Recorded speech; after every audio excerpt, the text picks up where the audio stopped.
Et c'est justement aussi ce qui vous anime, Adélaïde, avec Spicy et plus particulièrement Spicy Éducation, qui est une nouvelle plateforme, si j'ose dire, que vous avez déployée depuis un an maintenant, pour pouvoir regrouper notamment tous vos contenus éducatifs, mais pas que.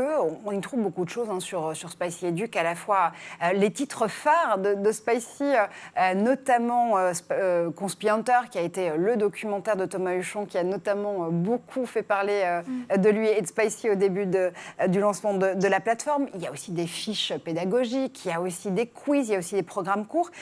Là aussi, comme le disait Pierre, il faut plus que jamais réussir à faire prendre conscience à ces enfants que ce sont des futurs consommateurs d'infos et que l'info n'est pas neutre. Oui, exactement. Et surtout, je me permets de revenir sur ce point parce que c'est important.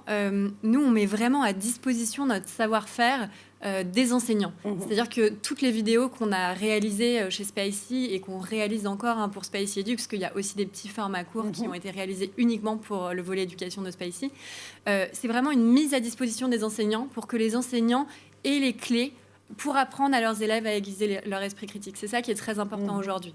En fait, on ne va pas mettre à disposition ces vidéos des élèves, on les met à disposition des enseignants et eux, ils vont élaborer des séances pour leurs élèves et leur permettre de retenir telle ou telle clé, tel ou tel outil pour qu'ils puissent aiguiser leur esprit critique, éviter les pièges du mensonge en ligne, etc. Ça devient un outil pédagogique en soi. Exactement, c'est une ressource numérique. En fait, ce qu'on met à disposition du coup, c'est des établissements scolaires, des bibliothèques, mais pas que, des centres de formation. En fait, on s'est rendu compte aujourd'hui que les documentalistes, les enseignants manquaient de ressources vidéo et parfois se sentent un peu démunis par une fake news, par exemple, qu'un élève peut relayer, a vu passer sur les réseaux sociaux grâce à un influenceur ou à une vidéo YouTube ou quoi que ce soit.